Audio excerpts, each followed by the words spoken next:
Hello everyone, সবাইকে জানাই শুভ রথযাত্রা। তোমাদের রথের দিনটা কেমন কাটলো আমাকে অবশ্যই কমেন্ট করে জানিও।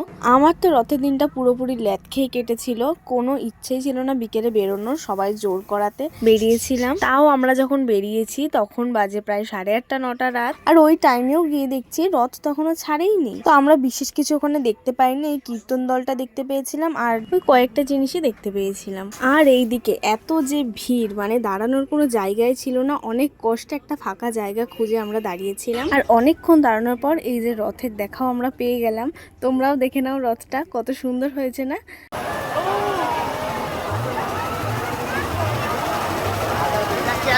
আর এইখানে দেখো কিভাবে ছুঁড়ে ছুঁড়ে জগন্নাথ দেবের প্রসাদ দেওয়া হচ্ছিল। তো আমরাও কিছুটা পেয়ে গেছিলাম। রথ তো চলে গেছিল অনেকটা দূরে, তাও আমি একটুখানি জায়গা ফাঁকা পেয়ে রথের দড়িটা টেনেই নিয়েছি। এর আগে না আমি কখনো রথের দড়ি টানিনি, মানে এতটাই ভিড় হতো, তো রথের দড়ি টানার আমার সাহস হয়নি।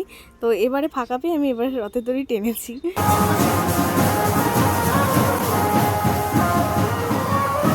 আর এখানে তো আলাদাই নাচ গান চলছে। তো যাই হোক, রথ দেখার পর আমরা আর বেশিক্ষণ থাকিনি, ওখান থেকে একটু ফুচকা খেয়ে নিয়েছিলাম। ফুচকা খাওয়ার পর ভাবছিলাম এই মেলাতে ঢুকবো কিনা, কারণ সেদিন প্রচন্ড ভিড় হয়েছিল মেলাতে।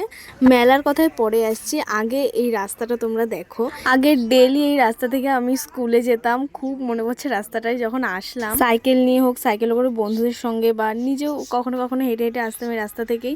আমি সেটা আমার ভাইকে বলছিলাম। ওর আর আমার স্কুল যেহেতু পাশাপাশি, তো ও এখনো প্রায় ডেলি আসে। আমার তো আসা হয় না, আমি আবার বছরখানেক পর আসলাম এদিকে। এবার বলি, আমাদের ইচ্ছা না থাকা সত্ত্বেও কেন সেদিন মেলাতে ঢুকতে হয়েছিল। যেহেতু আমাদের সাথে আমার ঠাম্মা গেছিল, ঠাম্মার জন্য আমাদের ঢুকতে হয়েছিল। কারণ আমরা তো পরে না হয় আবার মেলাতে আসবো, কিন্তু ঠাম্মা আর আসবে না, সেই কারণে মেলাতে আসা ঠাম্মার জন্য। তো মেলাতে আমি সেদিন কিছুই কিনিনি, মা কাকিরা কিছু টুকটাক সারা জিনিস কিনেছিল।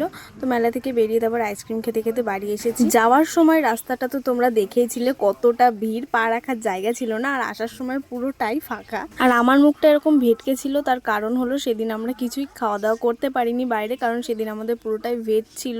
আমরা সেদিন ভেজ খেয়েছিলাম, সে কারণে বাইরে কিছু খেতে পারিনি গাইস।